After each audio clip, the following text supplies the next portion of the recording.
This is Make it plain. Make it plain. MIP With Masamela Matfumo. Mark Thompson. Make it plain. Get woke. Folks, time for another edition of Thursday Coast with the founder of the largest online progressive community, dailycoast.com, the host of the ever-popular podcast, The Brief, and the founder of Civics with a Q. He keeps my, when y'all see me all this polling stuff and I see it on it, he keeps me sober and my feet on the ground so I don't completely lose it. So he's also my psychotherapist. Marcos Melitsas joins us as always. Hey, buddy, how are you? How are you doing? It's funny you say psychotherapist because on Monday, everybody's freaking out because I'm stupid poll in the New York Times. And then we went big on Tuesday. I mean, like, can people just relax a little bit and just take a deep breath, right, and take stock of the macro trends? And Mark, we've been talking about them since Dobbs. We've been talking obviously for over a decade, but this current political climate really was reset after the Dobbs decision when Alito very condescendingly said that women had options if they didn't like it, that they were not without political power. And so women are like, thanks, Sam Alito. Not only are we going to take you up on that offer, but we're going to wipe out the people that put you into power. And it's been, electorally, it's been a good couple of years. First of all, speaking of Ohio, so a woman's right or women's right to bodily autonomy is now sacrosanct, isn't it? That is now enshrined in the Constitution. The Ohio Constitution with no limits or conditions or anything. It's saying, yeah, the state can't infringe on it. And I'm going to tell you right now, once now that's happened, I can imagine other women organizing in other states and women allies organizing to make sure that happens everywhere. This could become a nightmare scenario. Yeah, broadly speaking, Democrats won big on Tuesday. They won absolutely. The political press was just giving Glenn Youngkin, governor of Virginia, a tongue bath the last couple of months, saying that maybe he was going to jump in and challenge Trump. And he's the future of the party, and he's a moderate, and this and that. And he was walking around already just assuming that not only were Republicans going to hold the state House, but they were going to pick up the state Senate, which was held by the Democrats.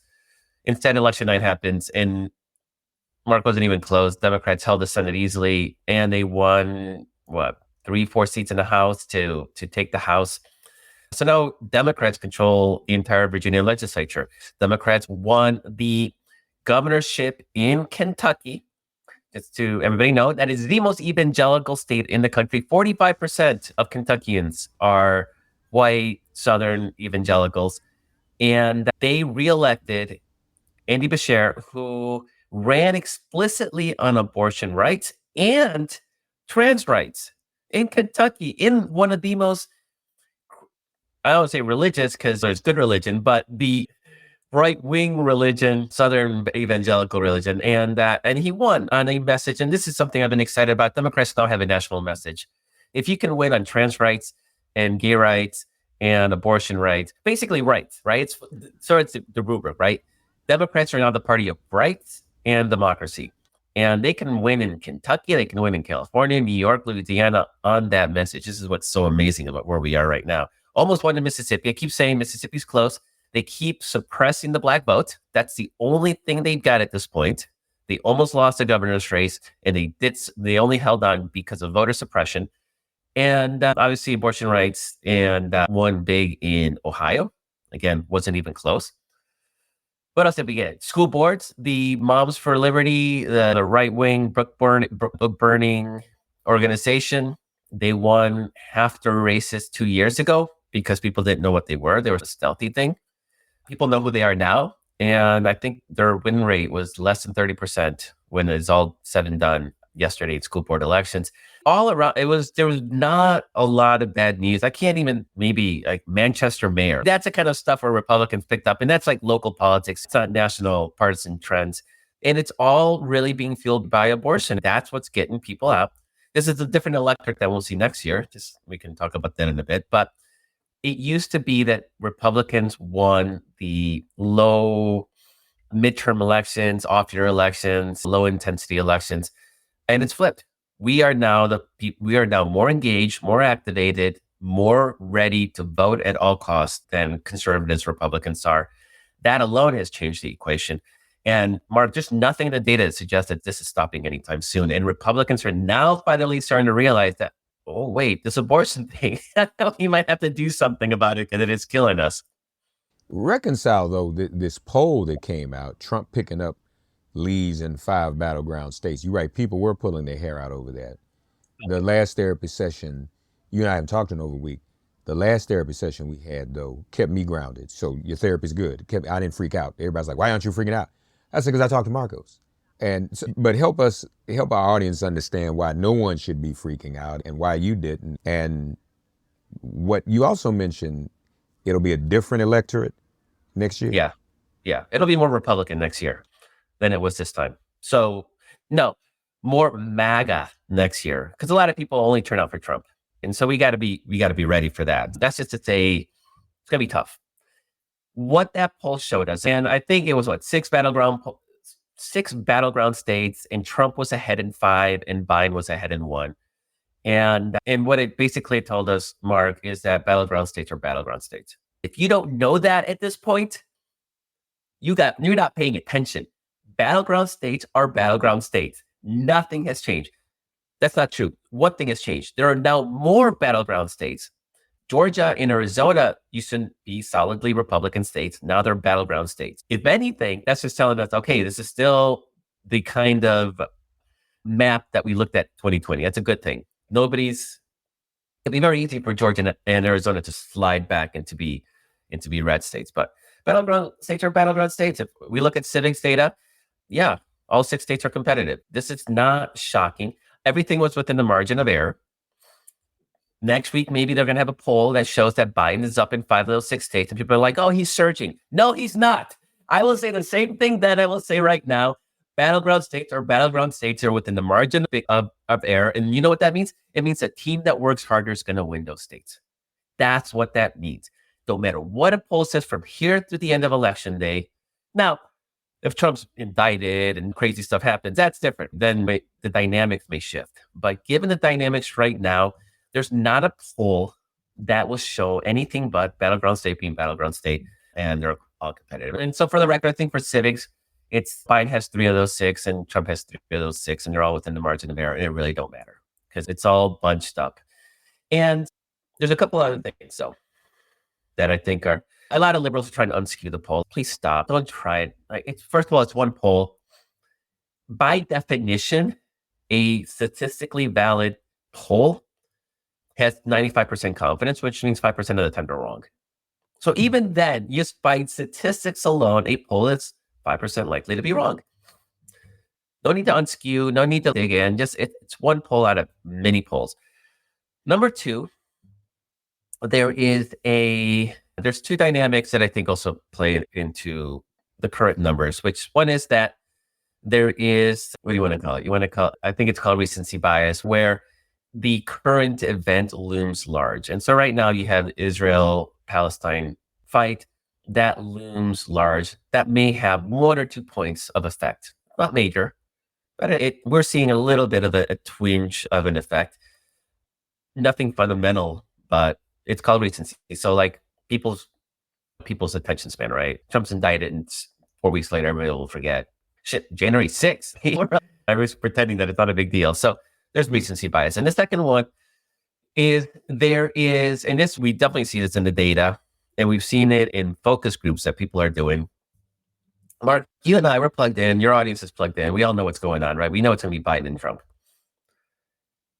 But half of Americans don't realize that. People don't realize. They think that there's primaries that matter. So you will get things, I see it on Twitter all the time, is from both sides. Trump hasn't won the primary yet. It's like, he's won the primary. He's not. Absent indictments that change the dynamics of the race, if he's going to win the primary. Even if he got indicted, he's probably going to win the primary. And on the Democratic side, same thing. I hope somebody can beat Biden. There's no primary on the Democratic side, and it's because Biden is perfectly liked well enough amongst Democrats. So there's no room for a primary challenge. not to mention the existential threat of Trump. And do we really want to weaken the party? So there's not a lot of appetite for a primary. So people will say, I don't like Biden, hoping that fuels the idea, that fuels this mythical primary challenger, or it creates an opening for a primary challenger. So it's more aspirational.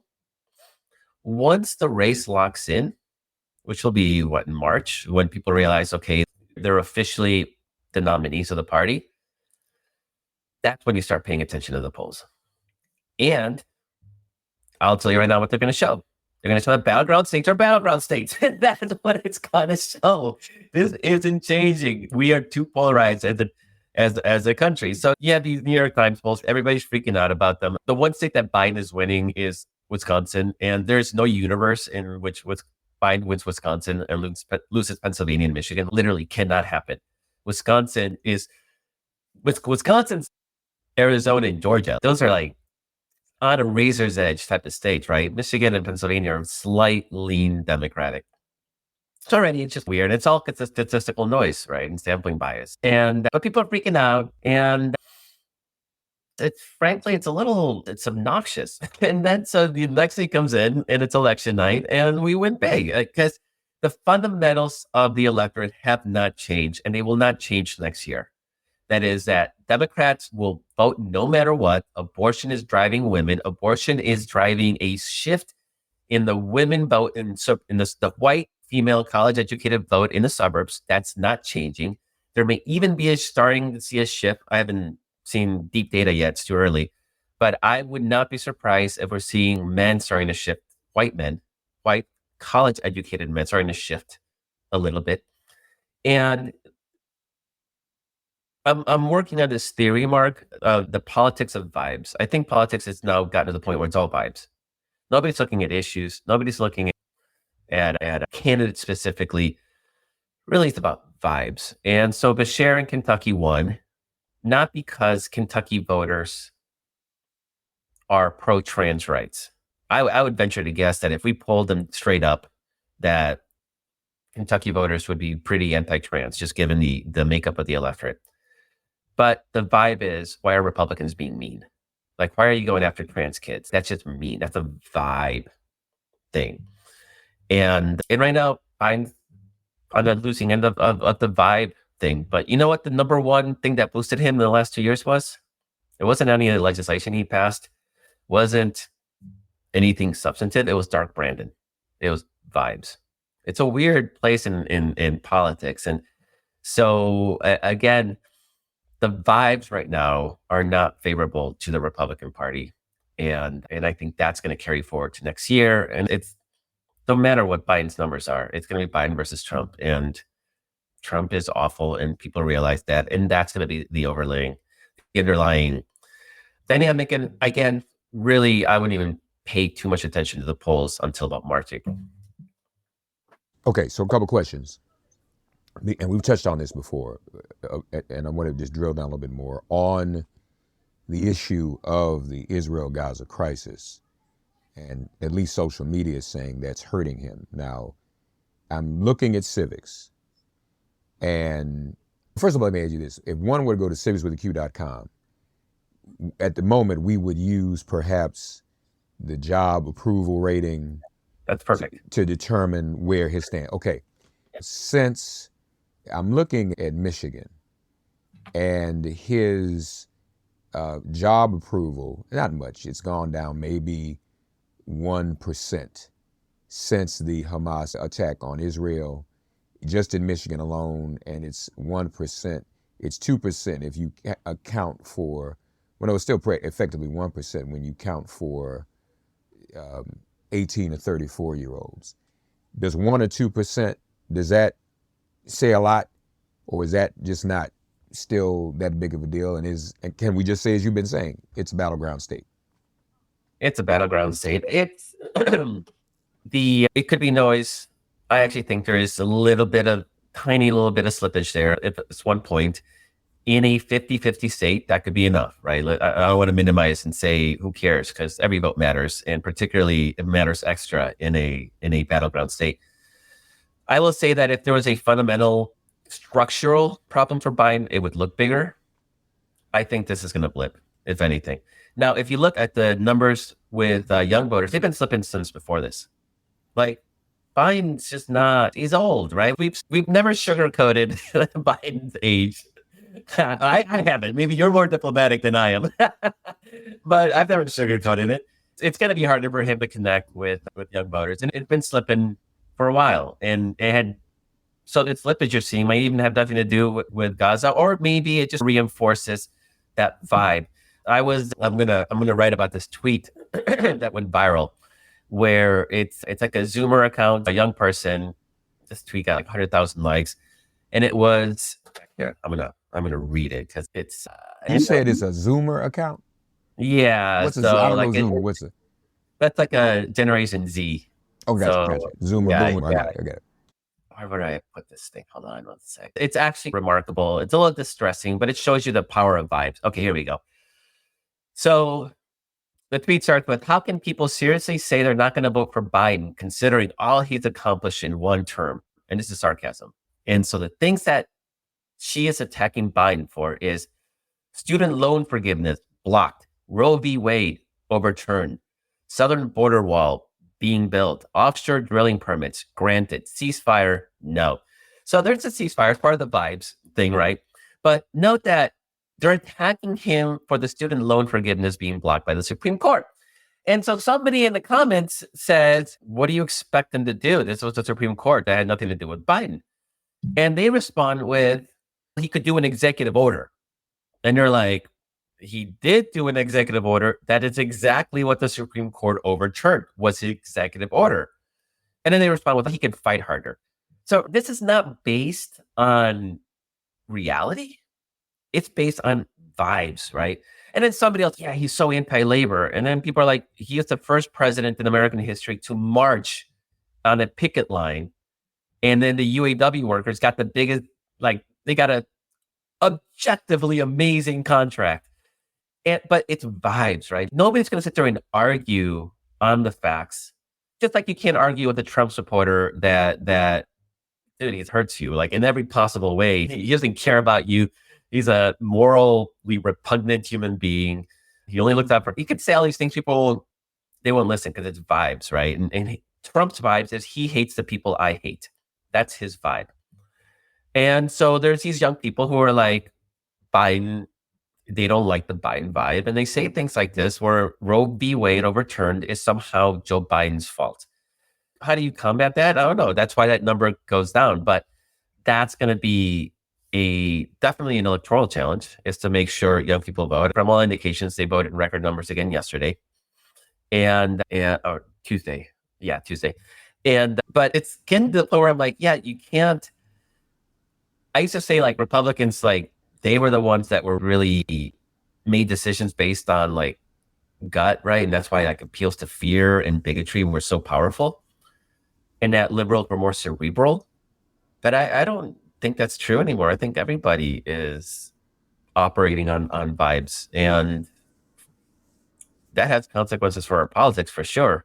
But it's, if nothing else, it's a short-term challenge for Biden. So he's got work to do. But of course, that's what a campaign is all about. And he hasn't started his campaign. Yeah. Okay. Trump, it seems to me that what's happening in court and all these things that are going on, and they're only going to amplify as we get into next year. I even with the MAGA group, I'm still feeling like that's going to have an impact on him. I just don't, and maybe not with all the MAGA, but I think some people are going to eventually say, because there is another vibe. Here's the other vibe. Neither one of them. These are two old cats. And this is that's really predominant vibe. Yes. And it's not just Democrats who are saying neither one. There are people who are independents. How did we? Oh, no, Republicans. Yeah, Republicans. A lot of Republicans now, yeah. And like I said, our friend Joy Reid said it best a couple of weeks ago. She said, but this moment, politics is practically broken when it comes to presidential politics. What do you even do with any of this in terms of the choices that you have? I had dinner with Cornel West last night. He marched with us at the ceasefire march. And full disclosure, Cornel's a friend.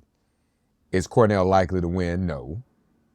But it was just interesting talking to him, and I'll be honest with you, he made me feel good in terms of an escape. It's almost an escapism. Maybe that's a vibe too. I was like, man, Court, I wish you could be the president, doggone it. Come to think of it.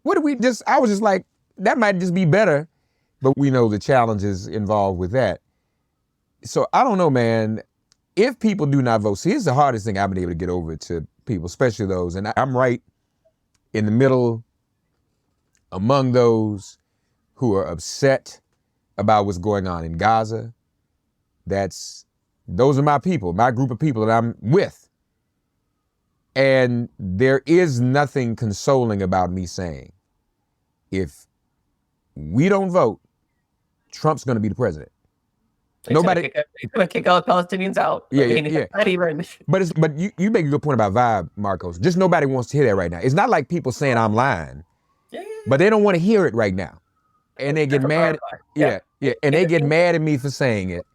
Because, Mark, he won't, same thing. He won't reduce student debt. He won't do a ceasefire. Now, I'll say, obviously, they've been hearing us. Blinken goes over there. And they won't say ceasefire, but they're saying humanitarian pause and stuff like that. To me, that is an adjustment that was not there before people started saying ceasefire. So I think they hear it, but I hope that people get it. I mean, it's also the right thing. I don't know if protests don't hurt, right? But there needs to be that. Israel had the moral high ground, and they're pissing it away, right? They pissed it away. So it's tough. But yeah, the vibes are a big part. And right now, the focus may be a lot on Biden, but Trump's scary. The stuff he's saying is absolutely terrifying. He's talking about Insurrection Act on day one. All those protests, no more protests. Insurrection Act. And he's not being coy about it. This is not theory. He's literally saying these things out loud. And he's talking about kicking out religious tests to get into the country and kicking out people who are Muslim. Yeah, so it's okay, ceasefire or mass arrest and deportation. Right. But nobody wants to hear that argument right now, and there's no need for it, to be honest. Who cares? Yeah. Like, the election's a year away. Nobody needs to make that determination today because it does not make a difference today. Now, if you're still making that same argument in September, October of next year, a year from now, then there's a problem. But right now, it's fine to put pressure on the administration and to exercise our First Amendment rights and to fight for what we believe is strong. I don't see a problem with that. All I say is that has a ripple effect on some of this polling, and that's okay. Don't freak out. Like, people are doing what they can. They're expressing their discontent in the only way they can, which is telling a pollster, yeah, I'm not happy with Joe Biden right now. Okay, cool.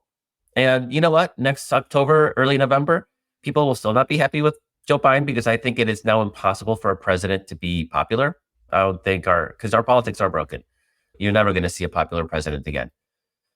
But at least in any recent and near to the midterm. But what we can do is just realize that Republicans are facing the same issue. Right? Nobody's going to Trump. And you know what?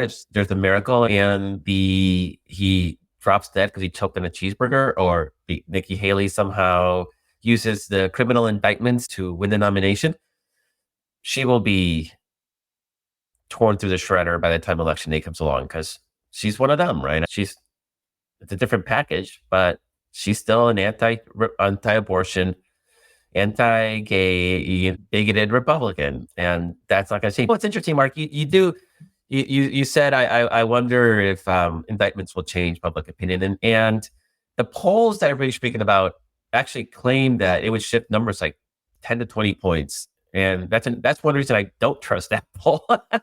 Because that's what people don't know, that he's a crook. I think the country's divided into two parts, right? People who know he's a crook and the people who don't care, whether they don't believe it or they don't care.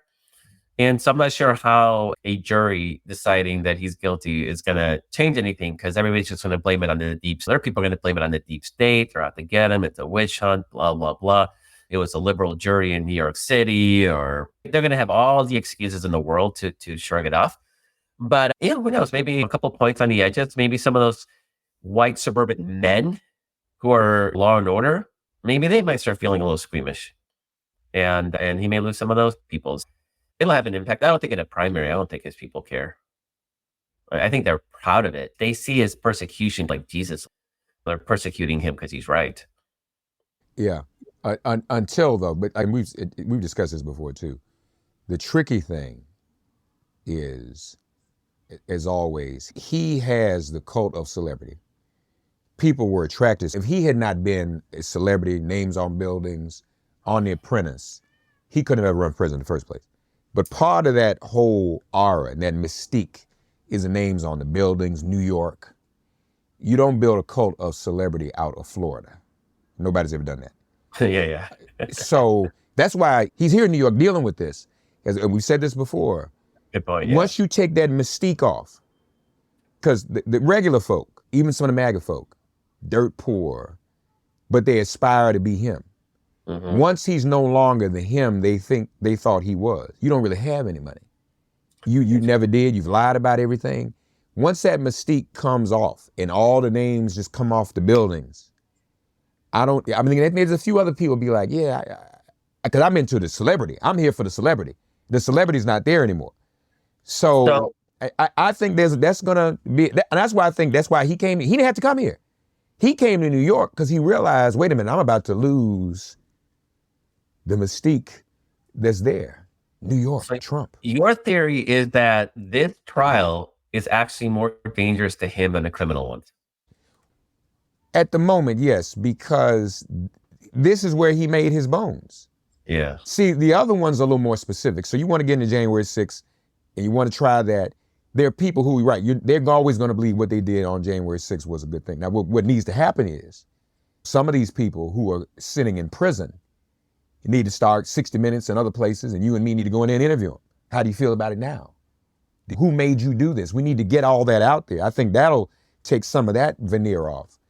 But I also think going into some of the other trials, people are treated differently based upon status. And if your status is celebrity New York Donald Trump in a trial, and that gets taken away before the trial even starts, because we may ultimately find out how much money he really has or does not have. Yeah. His unofficial biographer, David K. Johnston, he comes on time, man, and he's talking about the fraudulent money.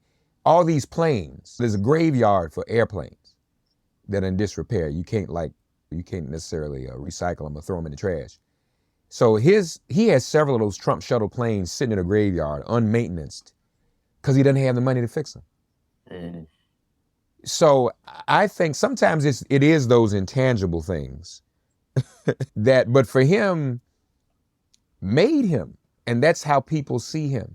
Ivanka, disgrace. They all have been disgraced. And listen, the best thing that ever happened to him at the moment is that this New York trial, the current one with Tish James, is not televised gavel to gavel, because all of it would be exposed in an instant. Yeah, it's a shame. We don't know. Tantrums, right? We know he's losing his shit in the courtroom. Yeah, he's having meltdown. Ivanka was horrible on the stand. Everyone misremembering and blaming other people. But they've all been in on an elevator, because then people are going to ask, it doesn't take a rocket science. When you do that, when you inflate your wealth and your status, you're trying to fool other people. It's always at other people's expense, because it's proven you're not like me. I'm Donald Trump. I'm not like these MAGA people I'm exploiting. I'm better than them. Yeah. And this is something for them to look up to. So I think that's going to be a problem. I like it. No, and it explains why, because he didn't need to be there for much of this trial. And it really explains why he's putting himself into what doesn't seem to be a very flattering place. Like, he could have just ignored it and said, oh, that's like corporate, nothing and nothing to do with me. And he could have easily created the conditions that to minimize the impact of that trial. And instead, he elevated it by his presence. So yeah, you're right. That's interesting. One thing I want to point out too, is we were talking about some of these races, including Bashir in Kentucky. We want to commend Unto Freedom, Tamika Mallory, and others who went into Kentucky, not to campaign for Bashir, so to speak, but they helped Bashir by campaigning against Daniel Cameron. Mm-hmm. And the timing couldn't have been worse, in that the federal trial for one of the officers in Louisiana and in Kentucky in the killing of Breonna Taylor commenced last week at the end of this campaign. And so it highlighted even more, timing couldn't have been worse for Daniel Cameron, the AG, it highlighted even more, Marcos, that he did nothing to prosecute the officers who killed Breonna Taylor. And that was such a tragedy, and it touched so many people. So oftentimes we hear about George Floyd's and the Michael Browns. Women being killed by police happen, but they aren't advertised as much. And this was of such an innocence. And she's home in sleep. She wasn't, and it killed her. And people mobilized and stopped Daniel Cameron. So I think that was important. But I also don't want to leave out something else. Democratic governor in Kentucky, as you said, Mississippi was even competitive. Mississippi was competitive for the same reason Andy Beshear won the first time. It wasn't Roe 4 years ago with Andy Beshear. It was Medicaid expansion. And what was interesting is even Kentuckian, right-wing women, we need this health care. They just woke up one day and said, you know what, I'm Bible thumping and I believe in the Garden of Eden, and it happened just 2,000 years ago. But you know what, I still need health care. Even though I believe all this, I support Trump, but I still need health care in this state. In Brandon Presley in Mississippi, his numbers went up toward the end when he started talking about healthcare expansion himself. Yeah, this is why I talk about we're in an era of the politics of vibes, because issue by issue, if we put this stuff up on ballot initiatives, like we win on things like Medicare expansion and healthcare issues and abortion, but they, in a lot of these southern states, Republican red states, like the vibes of the Democratic Party are off. So that's, I think, a longer term challenge is how do we meld people's attitudes toward the things that Democrats stand for in the Democratic Party itself. So that's the challenge. That's our, if we crack that code, Republican Party's dead. All right.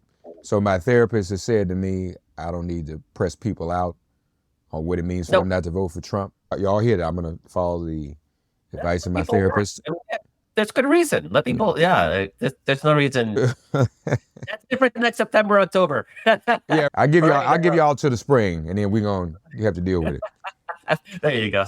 Thursday Coast, as always. Thank you, buddy. Thanks, Marcos. Marcos Melissas. Folks, be sure to check out everything on dailycoast.com and subscribe. If not, become a part of the community. It's news you can do something about. Thanks Marcos. So much, Appreciate you. All right, thank you. My camera froze for some reason. Yeah, I know I just said that Thursdays work best for me, but I'm actually traveling next Thursday. Thanks for getting woke and listening to Make It Plain. As always, perform an act of kindness on behalf of an elder or young person. Write a letter to a sister or brother who just so happens to find her or himself incarcerated. Offer libations to the ancestors upon whose sturdy shoulders we all now stand. And above all, give thanks to the God of your understanding by whatever name you call her and him. All God asks of us is that we give each other love. Thanks for giving MIP love. And please remember to subscribe and give us a 5-star rating. If all hearts and minds are clear, it has been made plain.